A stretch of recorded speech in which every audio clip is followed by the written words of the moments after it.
Hierarchies are everywhere. The Pareto distribution, the 80-20 rule, the rule that says 20% of any system does 80% of the work. This is embedded into reality itself. If you look out into the universe, you'll notice that 80% of the stuff is in 20% of the space. In any system, 20% does 80% of the work. On any sports team, 20% of the players will score 80% of the points. In any company, in any organization, in any industry, 20% of the companies will make 80% of the revenues. On any sales team, 20% of the salespeople will make 80% of the sales. Within the publishing industry, 20% of authors sell 80% of the books. Even on YouTube, 20% of YouTubers get 80% of all YouTube views. This is even baked into the cake of natural selection. Imagine two animals. It doesn't matter what animals they are. This animal exists in a very strict hierarchy.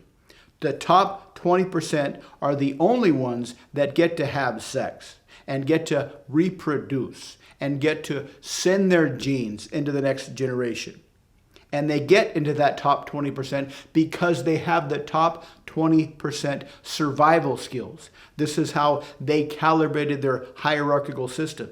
The top 20% is made up by those that have the best survival skills, the fastest, the strongest jaw strength, the sharpest teeth, the sharpest claws, the biggest, the most vicious, the most fast to response in unexpected situations. Whatever the animal is, whatever the survival skills are, the top 20% get to reproduce. This group of animals will slowly get better after every generation because the children of the previous generation are made by the winners of the survival contest of the previous generation. So every subsequent generation of kids is made by the best genes of the previous generation. This animal will slowly evolve. Now compare another group of animals who are completely average, completely non-hierarchical. Everybody gets to have sex. Everybody has the same number of kids. The fantastic survival skilled animals have 3 kids. The animals that can just barely feed themselves have 3 kids. Every subsequent generation is going to have the average of the previous generation, and they will never improve. If you have these two groups and the same environment, the same geographical environment that is very, very filled with scarce resources, this group of animals will outpopulate this group of animals, and this group of animals will go extinct. And all that's left over today is this group of animals. Any random group of animals that pops up and tries to live a non-hierarchical life will go extinct very, very quickly because they will be outcompeted by these guys. And this is who we are.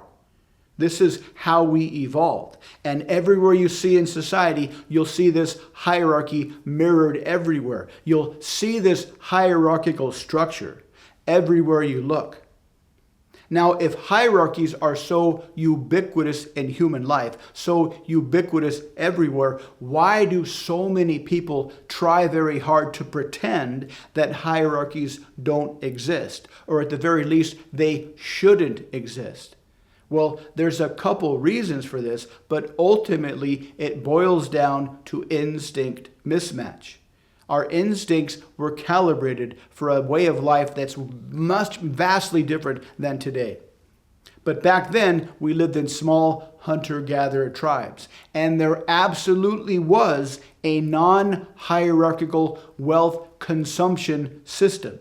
A non-hierarchical wealth consumption system, because we were very, very egalitarian. Everybody shared everything. We shared physical stuff. And so we have this instinct that kind of tells us we should be living in an egalitarian environment where everybody shares everything because that's the way we lived. But here's the thing.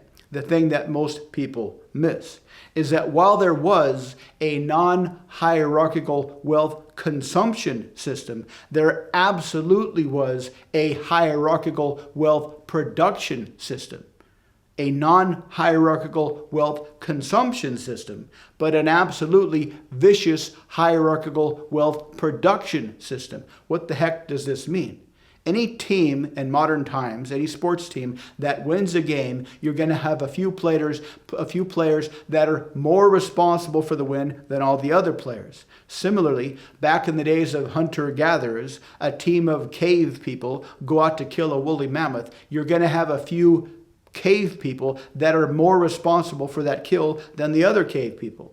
The leader, the shot caller, the quarterback, he's going to be the most responsible. The guys that got in close to stab at its neck while it was still thrashing around, those guys are going to be more responsible. The guys that kind of hung back and waited till it was safe to go in and stab it a couple of times with their spears while it was already dying, they're going to be less responsible. So how is it that there was a non-hierarchical wealth consumption network distribution system, but a very, very hierarchical wealth production system? Why were they okay? Why were the high producers okay with producing far more than they consumed and sharing the rest with everybody else? Well, because of their excess production, because of what they shared with the tribe in excess of what they needed, in exchange, they got status. They weren't trying to be the top hunters so that they could get more wealth. They were trying to be the top hunters so they could get more status, more rock star treatment, more approval, more respect, more admiration, and they could get more sexual opportunities. Another thing is that when they shared the wealth with everybody, this was with an extended family, a small tribe where everybody knew everybody since they were very little kids. Everybody grew up together. Everybody went out hunting together. Everybody risked their lives together. These were the people that they were sharing the wealth with. If you try that in modern times and share the wealth with absolute strangers that you'll never meet, it doesn't work. Another difference between now and then is today people use their wealth to flex their status because we live in a world of mostly anonymity. Nobody knows anybody. So we have to show off our status with our wealth, with displays of wealth. This is why we make money. This is why people go into massive debt to be influencers on social media. They're trying desperately to flex their status with even fake wealth. Another difference is that as soon as they invented agriculture and wealth became storable grain, people absolutely hoarded wealth because they could. Back then, nobody hoarded wealth because, one, they didn't need wealth to show off their status because everybody knew everybody, but two, it was impossible to store wealth because wealth was meat and meat would go rotten after a couple of weeks. So there was no choice but to share the wealth. They were constrained by the system to share the wealth. But as soon as wealth became storable grain, everybody hoarded wealth. And as soon as they could hoard wealth to flex their status, that's what they did. This is human nature. The biggest drive of human nature is to get as high up the hierarchy as we can and flex our status. This is the whole idea behind conspicuous consumption. This is the whole idea presented in the book, The Elephant in the Brain, that shows that everything we do in society, every aspect of society, is in part to flex our status. Now, flexing our status in the old days was easy. You become the most productive that you could. You shared the excess of your wealth with everybody, and in exchange, you get status. They did this because they had to, because wealth would spoil. Wealth would essentially just vanish after a couple of weeks, and everybody knew everybody. But that deep instinct still remains. From a wealth consumption, non-hierarchical standpoint, contribute what I can, get what I need. Now, if you haven't noticed already, this model of living, this non-hierarchical wealth consumption, non-hierarchical wealth consumption model of living back then is strangely similar to Marxism or anything that sounds like redistributive policies from the government. Contribute what you can, get what you need. because that was the law of the land back there. But that ignores the other things, that wealth disappeared, and wealth was shared within a community of people that knew each other their entire lives. But this is why anything that sounds like Marxism, anything that sounds like socialism, anything that sounds like you should just do whatever you need to do whatever you can do rather, do whatever you're able to do, and you'll get whatever you need. That kind of political ideology sounds very, very fair. It sounds very, very comforting. It sounds very, very instinctively familiar because it is, because that's the way life was back then. But the bottom line is hierarchies are everywhere today. The system today is much different than back then. We don't live with people we've known our entire lives. And when you share wealth with someone, you don't really get anything in exchange. If you shared wealth with somebody back then, you got massive status in exchange. Today, we use wealth to get status. Back then, we traded wealth for status. Today, we use wealth, we amass wealth to demonstrate status, to flex our status. But the bottom line is, hierarchies are everywhere. You cannot escape this. If 10 guys approach a girl in a club, you better believe she's going to have a hierarchy of dudes in her brain of who she wants to go home with. If 10 dudes go to a job interview, you better believe the hiring manager is going to have a hierarchy of dudes in his brain of who he wants to hire. If 10 dudes pitch their idea to a venture capitalist, you better believe this venture capitalist is going to have a hierarchy of dudes in his brain, and he's going to pick the top one. He's not going to share his wealth to be fair. He wants the best return on his investment. The hiring manager wants the best candidate. The girl in the club wants the best guy. But here's the thing. Here's the thing that only somebody like you, dear viewer, might be able to understand, is that all human decisions are emotional.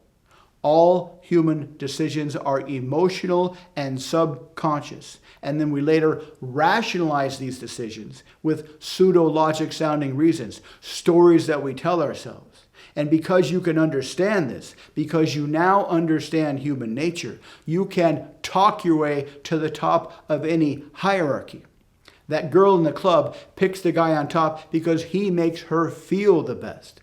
Even the job manager, the hiring manager, he picks the candidate that makes him feel the best about himself, his position, and his company. Even the venture capitalists, they choose the guy or the girl that makes them feel the best about their investment. And you can absolutely manipulate people's emotions with how you talk. You can talk your way to the top of any hierarchy.